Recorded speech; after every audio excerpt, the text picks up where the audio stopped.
नमस्कार मित्रांनो, welcome to S class education. जसे की तुम्ही सगळेजणच आता सायन्स पार्ट 2 चा अभ्यास करताय, कारण तुमची एक्झाम आहे. पण त्याच्या आधी जर तुम्हाला कोणी असं सांगितलं तर की पेपर कसा लिहायचा आहे, एक्झॅक्टली कसं प्रेझेंट करायचं आहे किंवा काय काय टिप्स आणि ट्रिक्स आहेत, कोणत्या मिस्टेक्स तुम्ही अवॉइड करू शकता जेणेकरून तुम्हाला मॅक्सिमम मार्क्स मिळतील, तर येस, तेच आज आपण आजच्या व्हिडिओमध्ये बघणार आहोत. बेसिकली बोर्डाची आन्सर शीट कशी लिहायची आहे ते आपण बघणार आहोत.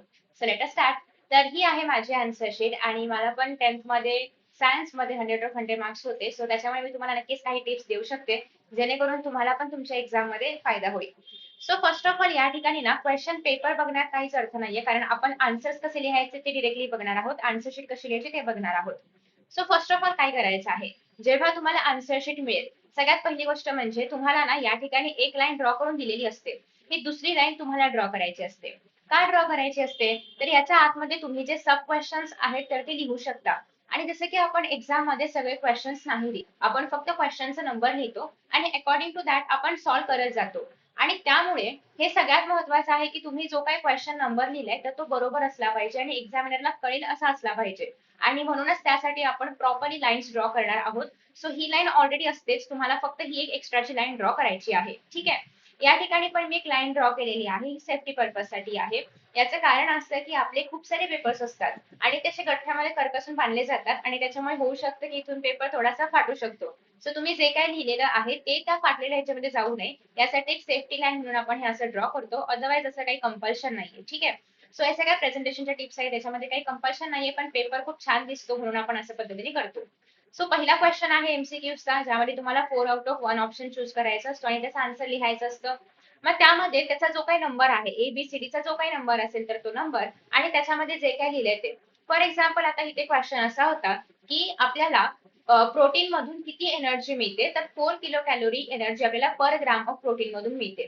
ठीक आहे. किंवा तुम्हाला असं विचारलं जाईल की कार्बोहायड्रेट्स मधून किती एनर्जी मिळते, लिपिड्स मधून किती एनर्जी मिळते. सो त्या केसमध्ये जे काही करेक्ट आन्सर आहे ते तुम्हाला त्याचा ऑप्शन नंबर आणि त्या ऑप्शन मध्ये जे काय लिहिलंय ते लिहायचं असतं. आता या ठिकाणी क्वेश्चन नंबर 1 ए मधला फर्स्ट असं पूर्ण लिहायचं आहे, त्या त्या आन्सरचा पूर्ण पार्ट तुम्हाला इथे लिहायचा आहे. सिमिलरली एका खाली एक आन्सर तुम्ही लिहिणार आहात, एका बाजूला एक नाही लिहायचे. याच्या मागचं रिझन असं आहे की जेव्हा तुम्ही एका खाली एक आन्सर लिहिता ना, तेव्हा एक्झामिनरला चेक करायला इझी जातं. म्हणजेच काय, तर बघा एक्झामिनर जेव्हा चेक करेल तेव्हा तो असं चेक करेल, राईट. तुम्ही जर एका बाजूला एक लिहिलं तर त्याला मार्क्स नाही देता येणार, मग ते इरिटेट होणार. सो कशाला एवढं सगळं करायचं, आपल्याकडे छान मस्त पेपर आहे, पूर्ण मोठीच्या मोठी आन्सर शीट आहे, संपली तर अजून एक्स्ट्रा सप्लिमेंट पण मिळणार आहे. सो ट्राय करा की तुम्ही एकाखाली एक प्रॉपरली आन्सर्स लिहाल, दिसायला पण छान दिसतं, चेक करायला पण इझिली चेक करता येतं. सो त्यामुळे बरोबर तुम्हाला एकाखाली एक उत्तरं लिहायची आहेत. ठीक आहे. आता बाकीचे बरेचसे प्रश्न आहेत ज्याची उत्तर तुम्हाला अशा पद्धतीने लिहायची आहेत. आफ्टर ना हे झाल्यानंतर तुम्हाला एक लाईन ड्रॉ करायची आहे. आता हा पण अगेन प्रेझेंटेशनचा भाग आहे, हे तुम्ही शेवटी पण करू शकता. आता याच्यामध्ये वेळ नका घालवू, जेव्हा पेपर सुरू असेल तेव्हा. सगळा पेपर झाल्यानंतर जो काही शेवटचे एक 10 मिनिटं आपल्या हातामध्ये राहतात, ती जर हातात असतील तर तुम्ही या सगळ्या लाईन्स वाईज ड्रॉ करू शकता आदल्या मधल्या. नाही केलं तरी पण काही जास्त फरक नाही पडणार आहे. त्यानंतर क्वेश्चन नंबर 1 बी मध्ये पण ऑब्जेक्टिव्ह क्वेश्चन्स आणि सगळे क्वेश्चन्स कंपल्सरी आहेत, लाईक क्वेश्चन नंबर 1 ए. सगळे एमसीक्यूज कंपल्सरी होते. सिमिलरली 2 मध्ये पण सगळे ऑब्जेक्टिव्ह कंपल्सरी आहेत. आता यामध्ये ना odd man out find out करायचं होतं, गिवन 4 शब्दांमधून जो काही ऑड शब्द आहे किंवा ऑड गोष्ट आहे तुम्हाला फाइंड आउट करायची होती. सो मग या ठिकाणी जस्ट ऑड असं लिहून तो जो काही शब्द आहे ऑडवाला तर तो लिहिलेला आहे. त्याच्यानंतर तुम्हाला एक कोरिलेशन फाइंड आउट करायचं होतं की जर फ्रॉग मध्ये येतं तर जेलीफिश कशामध्ये येतं, निडारियामध्ये. बघा हे जे आन्सर आहे याला प्रॉपरली अंडरलाईन केलेली आहे, because that was the answer. तर अशा पद्धतीने जेव्हा जेव्हा कधी तुम्हाला एका ह्याच्यामधून आन्सर मला हायलाइट करायचं असेल तेव्हा तुम्ही इतर अंडरलाईन करू शकता किंवा हवं तर तुम्ही याला असा बॉक्स पण करू शकता, दोघांपैकी काही पण चालेल. ठीक आहे. त्यानंतर थर्ड क्वेश्चन मध्ये ना मॅच दी कॉलम्स करायचं होतं. सो त्यामध्ये व्हिनेगर दिलं होतं ए कॉलम मध्ये आणि या ठिकाणी 2 ऑप्शन्स होते. तर व्हिनेगर म्हणजेच काय, 4% ऑफ ऍसिटिक ऍसिड, त्याच्यामुळे करेक्ट आन्सर होतं ऍसिटिक ऍसिड. तर तुम्हाला कॉलम ए आणि आन्सर अशा पद्धतीने लिहायचा आहे, हे पूर्ण आन्सर. ठीक आहे. आता इथे फॉर एक्झाम्पल तुमचा जो पेपर आहे तर तो संपला, तर तुम्ही नेक्स्ट पेज वरती कंटिन्यू करू शकता. नेक्स्ट पेज वरती काय लिहायचंय बघा. The disaster described in the given statement, जे काही वरती स्टेटमेंट दिलं असेल तर त्यामध्ये कुठलं डिझास्टर आलेलं आहे ते सांगायचं होतं. सो आपण उत्तर लिहिताना बरोबर फुल सेंटेन्स मध्ये उत्तर लिहिणार आहोत, कारण एका मार्काचा प्रश्न जरी असला तरी पण आन्सर प्रत्येक वेळी प्रॉपरच लिहायचा आहे. तर फॉरेस्ट फायर बद्दल काहीतरी त्या स्टेटमेंट मध्ये सांगितलं असेल ते त्याचं उत्तर आहे. नेक्स्ट आहे ट्रू की फॉल्स. हा, जेव्हा पण तुम्ही ट्रू फॉल्स लिहिणार असाल तेव्हा ते सेंटेन्स कंपल्सरी लिहायचं. इव्हन तुम्हाला पेपरमध्ये सांगितलं नसेल लिहा नका लिहू काही, तरी पण तुम्हाला मात्र सेंटेन्स लिहायचा आहे आन्सर शीट मध्ये. आणि मग ते ट्रू आहे की फॉल्स लिहायचंय. डिरेक्टली ट्रू फॉल्स नाही लिहायचं. आणि इव्हन तुम्हाला फॉल्स सेंटेन्सला करेक्ट करून लिहा असे प्रश्न नाहीयेत. फक्त तुम्हाला फॉल्स आहे की ट्रू आहे एवढं फक्त लिहायचं असतं. So curd like food product made from sheep milk is called kefir. Exactly. So this one is true. आता इथे क्वेश्चन नंबर 1B संपला. आता क्वेश्चन नंबर 2 चालू होणार आहे. सो याच्या खाली चालू करायचं नाही. हवा तर या ठिकाणी एक पेन्सिलने क्रॉस लाईन मारा, जेणेकरून इथे आपला क्वेश्चन नंबर 1 संपला. 1A 1B जे काय आहे ते संपलं. आणि आता क्वेश्चन नंबर 2 नवीन पेज वरती चालू करायचं. हे जस्ट आपण कम्फर्ट देतोय एक्झामिनरला किंवा पेपर चेकरला. ठीक आहे. आता हा आहे क्वेश्चन नंबर 2A, ज्यामध्ये गिव्ह द रिझन्स आहेत. तर गिव्ह द रिझन्स मध्ये क्वेश्चन असा होता की peripatus is called as the connecting link between annelida आणि अर्थ्रोपोडा. याचं तुम्हाला गिव्ह द रिझन्स लिहायचे. बघा याच फॉर्मॅटमध्ये लिहायचंय प्रॉपरली. 2 मार्कांचा प्रश्न असल्यामुळे ऍटलिस्ट 4 पॉईंट्स लिहिणं कंपल्सरी आहेच. ते कसे लिहायचे बघा, खूप जास्त महत्वाचं आहे. आणि तुम्हाला बघायला मिळते की काही शब्दांच्या खाली जाणून बुजून अंडरलाईन केलेली आहे, बिकॉज ते शब्द महत्वाचे आहेत. आणि कधी कधी असं होतं की एक्झामिनरकडे खूप जास्त पेपर्स असतात, सो ते तुमचा प्रत्येक शब्द नाही रीड करत बसणार. त्याच्यामुळे त्यांना तुम्ही स्वतः सांगा की हा महत्वाचा शब्द आहे, इकडे लक्ष द्या, जेणेकरून तुम्हाला तेवढं त्यांनी बघितलं की तुम्हाला तुमचे आउट ऑफ मार्क्स मिळतील. ठीक आहे. बघा स्टार्टिंग कसं करायचं आहे. Some organism show morphological characters by which they are related to to different groups called as connecting link. सगळ्यात पहिल्यांदा तर कनेक्टिंग लिंक म्हणजे काय हे सांगायचं आहे. आणि आपल्याला काय विचारलेलं आहे, पेरिपॅटिस कनेक्टिंग लिंक आहे ॲनालिड्स आणि अर्थ्रोपोड्स मधली, त्याचं रिझन विचारलेलं आहे. आता पेरिपॅटस मध्ये असं काहीतरी असलं पाहिजे की जे अर्थ्रोपोड्स मध्ये पण आहे आणि ॲनालिड्स मध्ये पण आहे. मग पेरिपॅटस ऑर्थ्रोपोड एका पॉइंट मध्ये, पेरिपॅटस ॲनालिड एका पॉइंट मध्ये, असं करत करत तुमचे 2 पॉइंट झाले. कनेक्टिंग लिंकचा 1 पॉइंट झाला, 3 पॉइंट झाले. आणि 4th पॉइंट मध्ये याला सगळ्याला कन्क्लूड करायचं आहे. ठीक आहे. सो सेकंड पॉइंट मध्ये बघा काय लिहिलंय. Peripatus has thin cuticle, segmented body आणि parapodia like organs. All these characters are typical characters of the organisms which belong to phylum Annelida. So हे सगळं कोणामध्ये आहे, पेरिपॅटस मध्ये आहे. पेरिपॅटस has open circulatory system आणि it shows tracheal respiration. आणि all these characters are of कोणाचे आहेत, ऑर्थ्रोपोडाचे आहेत. त्याच्यामुळे ते दोघांशी पण similarities दाखवतंय. As peripatus shows characters from both the phylum, we can say that peripatus is the connecting link between Annelida and Arthropoda. Simple, एवढं easy simple याचं उत्तर आहे. आणि तुम्ही फुल 4 पॉईंट्स मध्ये लिहिलं तर तुम्हाला फुल मार्क्स मिळणार आहेत. फक्त याच्या खाली काही अंडरलाईन करायचं, जेणेकरून एक्झामिनरचं अटेन्शन तिकडे आपण घेऊ. Flower is the sexual unit किंवा structure unit of the sexual reproduction in the plant. So हे जे सेंटेन्स आहे याला तुम्हाला प्रूव्ह करायचं आहे किंवा याला तुम्हाला रिझन एक्सप्लेन करायचं आहे. So first of all, flower produces mail gamete आणि फिमेल गॅमेट. का बरं ते रिप्रोडक्टिव्ह ऑर्गन आहे दोन्ही पण, म्हणजे मेल साठी पण आणि फिमेल साठी पण, किंवा मेल आणि फिमेल दोन्ही प्लांट साठी पण. फ्लावर हे रिप्रोडक्टिव्ह युनिट का आहे, because it has male gamete आणि फिमेल गॅमेट. सो हे तुम्हाला फर्स्ट ऑफ ऑल तर क्लॅरिफाय करायचं आहे. दुसरी गोष्ट, फॉर द पर्पज अँड्रोशियम आणि gynoecium the essential morals are present. आणि या पर्पज साठी म्हणजे मेल गॅमेट आणि फिमेल गॅमेट साठी अँड्रोशियम आणि गायनोशियम पण प्रेझेंट आहे.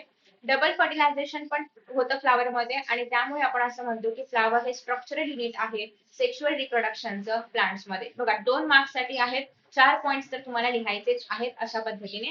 आणि इथे बघा बरोबर जे इम्पॉर्टंट वर्ड्स आहे, मेल गॅमेट फिमेल गॅमेट असेल, डबल फर्टिलायझेशन आहे, सेक्शुअल रिप्रोडक्शन इन प्लांट्स आहे, या सगळ्याच्या खाली बरोबर अंडरलाईन केलेले आहेत, जेणेकरून एक्झामिनरने ते बघितलं की तुम्हाला तुमचे मार्क्स मिळणार आहेत.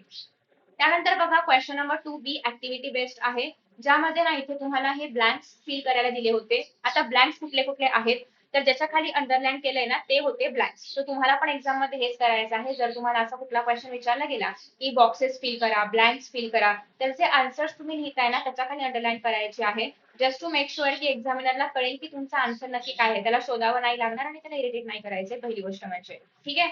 सो बघा आता इथे सगळ्यात पहिली गोष्ट कुठे गेलं, हा, लिव्हिंग ऑर्गॅनिझम्स हे मेन टायटल होतं. त्याच्या खाली 2 पार्ट्स पडतात, युकॅरियोट्स आणि प्रोकॅरियोट्स. प्रोकॅरियोट्स त्यांनी लिहून दिलं होतं, युकॅरियोट्स आपल्याला लिहायचं होतं. युकॅरियोट्स मध्ये पण युनिसेल्युलर आणि मल्टीसेल्युलर, युनि लिहून दिलं होतं, मल्टी पण लिहून दिलं होतं. आणि प्रोकॅरियोट्स मध्ये युनि आपल्याला लिहायचं होतं.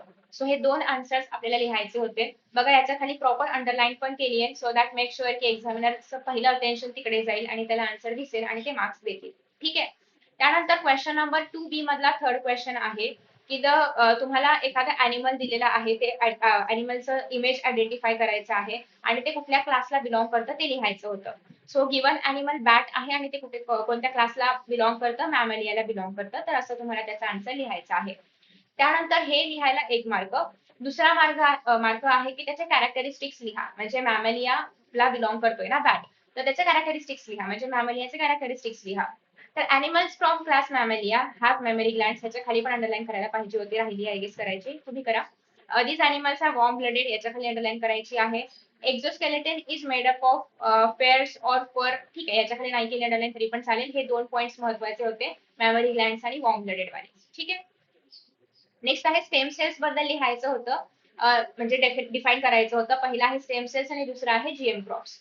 So stem cells is special type of cells who has unique property called as pluripotency. It also differentiate and forms new type of cells and it has self division ability. So एवढंच लिहायचं आहे. एका मार्कासाठी आहे, so जास्त काही लिहायची गरज नाही. इन केस तुम्हाला वाटलं अजून काही लिहावं तर त्याचं लोकेशन लिहा, की रेड बोन मॅरो मध्ये बघायला मिळतं, अमेरिकल कॉड मध्ये बघायला मिळतं. हे हवं तर एक्स्ट्रा लिहू शकता.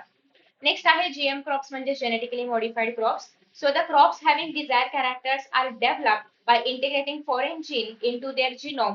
Such crops have modified genome आणि त्यांना आपण जेनेटिकली मॉडिफाईड क्रॉप्स असं म्हणतो. एक्झाम्पल मध्ये बीटी कॉटन आहे, गोल्डन राईस आहे, एक्सेट्रा. सो हे डिफाईन करायचं होतं. त्यानंतर 5th क्वेश्चन आहे बघा. या ठिकाणी तुम्हाला सिम्बॉल दिलेलं होतं की सिम्बॉल कशाबद्दलचा आहे. तो असा वाला सिम्बॉल असतो ना, ठीक आहे. सो तुम्हाला हे आयडेंटिफाय करायचं होतं की हा सिम्बॉल कशाचा आहे. 10th चॅप्टर मधले हे सगळे क्वेश्चन्स आहे डिझास्टर मॅनेजमेंट मधले. आणि फक्त हाच नाही तर तो डेंजर वाला सिम्बॉल किंवा असे बरेचसे सिम्बॉल्स तुम्हाला एक्झाम मध्ये विचारले जाऊ शकतात. सो सुरुवात अशी करायची आहे. The symbol is awareness. बघा इथे माझा एक शब्द चुकला होता, तर त्याला खूप जास्त खडाखोड असं करायची गरज नाही. एक फक्त काट मारा त्याच्या वरती किंवा त्याच्या बाजूला, शक्यतो बाजूला लिहा. मी वरती लिहिलं असेल कारण मे बी तेव्हा मला ती चूक कळली नसेल, नंतर पेपर चेक करताना कळली असेल. सो त्याच्यामुळे मी वरती लिहिल्या. बट इन केस असं जर काही झालं तर तो शब्द, बरोबर शब्द तुम्ही बाजूला लिहिणार आहात, त्याच्यावरती जस्ट एक कट मारून. So the given symbol is awares, is पण आलं पाहिजे. Given symbol awares about inflammable substances. These substances catch fire easily. They should be handled carefully. आणि दुसरा पॉइंट असा आहे, याला मार्क आहेत आणि याला मार्क आहेत. If any of this symbol is ignored, it results into major disaster and this fire may rapidly spread. This will cause the great loss of life आणि property. त्यानंतर नेक्स्ट विचारलं असेल की ह्या सिम्बॉल्स काय इम्पॉर्टन्स आहे, तर ते आपण इग्नोर नाही केलं पाहिजे कारण त्यामुळे आपल्याला डॅमेज होऊ शकतं. मग आता या ठिकाणी क्वेश्चन नंबर 2B पण संपला, म्हणजे 2A 2B संपलं. क्वेश्चन नंबर 3 चालू होणार आहे. तिथून खाली अजिबात चालू करायचं नाही. नवीन क्वेश्चन नवीन पेज वरती. Okay. So question number 4 repeat झाला का पेज. हा, क्वेश्चन नंबर 3-1 बघा. क्वेश्चन नंबर 3-1 मध्ये काय सांगितलेलं आहे, लेमॅर्कचा प्रिन्सिपल एक्सप्लेन करायचा आहे तुम्हाला या ठिकाणी. ओके. सो जो लेमार्कचा प्रिन्सिपल आहे कॅरेक्टर्स वाला, तर तो तुम्हाला इथे एक्सप्लेन करायचा आहे. लेमार्किझम बेसिकली एक्सप्लेन करायचा आहे. सो याच्यामध्ये 3 पॉईंट्स लिहिलेले आहेत बघा, अतिशय महत्वाचे, आणि ते पण प्रॉपरली एक्सप्लेन केलेले आहेत, अंडरलाईन केलेली आहे. कसं सॉल्व्ह करायचे बघा. क्वेश्चन आहे लेमार्किझम एक्सप्लेन करायचा आहे, शॉर्ट नोट लिहायची आहे. सो पहिला पॉइंट हाच आहे की lamarckism was proposed by Jean Baptiste Lamarck. Jean Lamarck पण चालेल. He proposed that morphological characters of organisms are responsible for evolution. अतिशय महत्वाचा पॉइंट. सेकंड पॉइंट असा आहे की आता मॉर्फोलॉजिकल कॅरेक्टर्स म्हणजे काय, तर म्हणजे किंवा कशामुळे डिसाइड होतात morphological characters, because of activeness और लेझीनेस, इधर use of that those organs और not using those organs. So if any of the organism is if any of the organ is not used by the organism for several generation, तर लेमार्कचं असं म्हणणं होतं की तो organ जो आहे तर तो डिस्कार्ड केला जाणार. आणि हे जे आहे यालाच आपण काय म्हणतो, लेमार्कचा प्रिन्सिपल ऑफ यूज आणि disuse of organ. Second example दिलं होतं जिराफच्या नेकचं, की जिराफ त्याच्या नेकचा यूज करतो खूप वरचे पानं खाण्यासाठी झाडावरची. सो त्यामुळे असं आहे की त्याची नेक लॉंग आहे, खूप जनरेशन टू जनरेशन त्याने ती वरची पानं खाण्याचा ट्राय केल्यामुळे. सो तो एक पॉइंट याच्यामध्ये येतोय. किंवा असं पण आहे की ऑस्ट्रिचने त्याचे विंग्स कधी युजच नाही केले फ्लाय करण्यासाठी.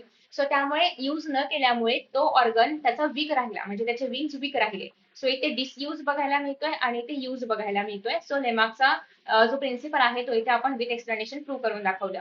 So the above example shows acquired characters. Acquired characters are the characters which are obtained by the organism during their lifetime आणि it is transmitted to the next generation. So हेच काय आहे, लेमार्कचं principal आहे. So हे झालं आपलं पहिलं answer. Second जे आन्सर आहे तर त्याच्यामध्ये होतं की जे टेक्निक्स आहेत रिगार्डिंग टू द बर्थ, तर त्या तुम्हाला एक्सप्लेन करायच्या आहेत. Modern techniques regarding to the birth. So आणि का रिक्वायर्ड आहेत त्या टेक्निक्स, तर some couple want their child but cannot bear because of many problems in the mother as well as in the father. So कोणतंही reason असू शकतं. Some problems in the mother like regarding to the implantation of embryo, obstacles in oviduct, etc. So का need आहे IVF टेक्निकची किंवा इतर modern टेक्निक्सची, birth टेक्निक्सची काय गरज आहे, तर त्याचे रिझन एक्सप्लेन करायचं आहे की इधर मेल किंवा फिमेल पार्टनर मध्ये काहीतरी इश्यूज आहेत, मेल मध्ये काय इश्यू आहे, फिमेल पार्टनर मध्ये काय इश्यू आहे ते सांगायचं. आणि मग टेक्निक्स मध्ये IVF एक्सप्लेन करायचं आहे. सरोगेसी असेल, स्पर्म बँक आहे, जे जे टेक्निक्स तुम्हाला माहिती आहेत त्या तुम्हाला एक्सप्लेन करायच्या आहेत. आणि असं प्रॉपरली आन्सर लिहायचं आहे. नेक्स्ट आहे तुम्हाला काही सिम्बॉल्स दिलेले आहेत. सेव्ह वॉटर हा फोर्थ चॅप्टर मध्ये तुम्हाला एक्सरसाइज मध्ये क्वेश्चन बघायला मिळेल की असं ते हातामध्ये पाण्याचं ड्रॉप पडतानाचं सिम्बॉल आहे सेव्ह वॉटरचं. तर ते सिम्बॉल काय एक्सप्लेन करतं, तर ते given symbol is giving the message of save water. का तर वॉटर आपलं लाईफ आहे, आपण त्याशिवाय राहू शकत नाही. वॉटरचं वेस्टेज कमी करणं किंवा अवॉइड करणे की जसं जसं आहे ते तुम्हाला सांगायचंय. नेक्स्ट आहे ते ग्रीन कलरची ती सायकल आहे, that is use bicycle. Pollution reduce करण्यासाठी, सस्टेनेबिलिटी ठेवण्यासाठी आपल्याला बायसिकल यूज केली पाहिजे. नेक्स्ट आहे यूज ऑफ ग्रीन एनर्जी वाला तो जो सिम्बॉल आहे सोलार पॅनल ग्रीन कलरचा. सो तो पण सस्टेनेबिलिटी आणि या सगळ्या गोष्टींबद्दल सांगतो. सो तो सिम्बॉल पण तुम्हाला इथे एक्सप्लेन करायचा आहे. त्यानंतर नेक्स्ट क्वेश्चन आहे, fifth question. Okay. So question असा होता की विंड एनर्जी पॉवर प्लांट जे आहेत तर ते एन्व्हायरमेंट फ्रेंडली आहेत का, असतील तर का आहे. तर बघा, in the given picture it is shown that electric energy काय होते, प्रोड्यूस होते. सो असं काहीतरी क्वेश्चन असेल त्याच्यामध्ये तुम्हाला हे लिहायचं आहे की डायग्राम मध्ये दाखवलंय त्याप्रमाणे हे सस्टेनेबल आहे. याच्यामध्ये जी एनर्जी मिळते तर ती विंड पासून मिळते आहे, जे काही एन्व्हायरमेंटला हार्मफुल नाहीये, पोल्युशन नाही करत वगैरे वगैरे वगैरे. सो त्यामुळे ते इको फ्रेंडली आहे. नेक्स्ट बघा, हा टेबल खूप जास्त महत्वाचा आहे 7 चॅप्टर मधला, मायक्रोब्स वाल्या चॅप्टर मधला. या ठिकाणी जिथे जिथे अंडरलाईन बघायला मिळते ते स्पेसेस ब्लँक होते आणि बाकी सगळं जे आहे तर ते अदमधलं भरलेलं आहे. सो तुम्हाला हे ब्लँक स्पेसेस फिल करायचे होते. खूप इम्पॉर्टंट टेबल आहे. मी इम्पॉर्टंट क्वेश्चनच्या व्हिडिओमध्ये पण सांगितलेलं आहे. इन केस तुम्ही रिव्हिजन वाला व्हिडिओ बघितला असेल तर प्लीज चेकआउट करा. आपण 1.5-2 तासामध्ये पूर्ण सिलेबस रिवाइज केलेला आहे सगळा सायन्स 2चा. सो तो नक्की चेकआउट करा. त्यामध्ये पण मी हे सगळं इम्पॉर्टंट सांगितलेलं आहे. नेक्स्ट इज वॅक्सिनेशनची नीड काय आहे, वॅक्सिनेशन काय आहे ते तुम्हाला सांगायचं आहे. सो आधी तर डेफिनेशन, मग वॅक्सिनेशन कसं केलं, आय मीन वॅक्सिन्स कसं बनवलं जातं, इथपासून सगळं तुम्हाला इथे मेन्शन करायचं आहे. बघा, या ठिकाणी क्वेश्चन नंबर 3 संपला, तर खाली काही लिहायचं नाही, पेज ब्लँक सोडायचं. त्यानंतर आहे क्वेश्चन नंबर 4 जो की लास्ट क्वेश्चन आहे. आणि यामध्ये तुम्हाला कोणता पण एकच सॉल्व्ह करायचं असतं दोघांपैकी. तर इथे काय होतं, ही जी तुम्हाला डायग्राम किंवा फ्लो चार्ट बघायला मिळते सेकंड चॅप्टर मधून, तर यातले हे सगळे ब्लँक्स जे आहेत तर ते फिल करायचे होते. तर ते प्रॉपर बघा, एकदम जशी डायग्राम दिलेली आहे पेपरमध्ये सेम ड्रॉ करायची आहे कुठलाही डायग्राम वाला क्वेश्चन आला तर. आणि मग तो फ्लो चार्ट किंवा तो टेबल विबल जे काही असेल तर ते फिल करायचं आहे. So he diagram I hope तुम्हाला माहिती आहे, मी इम्पॉर्टंट क्वेश्चन्स मध्ये पण सांगितलेलं आहे. तर इन दिस वे आपण पेपर लिहिला पाहिजे. आय होप की तुम्हाला हा पेपर आवडला असेल, कसं लिहायचं एक्झॅक्टली आन्सर्स हे कळलं असेल. कारण पेपर प्रेझेंटेशन खूप जास्त महत्वाचं आहे, आपण किती नाही म्हणतो तरी पण. कारण ऑफकोर्स जर तुम्ही पेपर छान लिहिलात, कळावा असा लिहिलात, समोरच्याला समजेल असा लिहिलात, तर तुम्हाला नक्की चांगले मार्क्स मिळणार आहेत. सो डोंट वरी, पेपर खूप छान जाईल, सोपा जाईल. आणि सगळ्यांना ऑल द बेस्ट. आणि या व्यतिरिक्त कोणते व्हिडिओज मी अपलोड केले पाहिजे ते नक्की सांगा. Thank you so much and bye bye. Best of luck.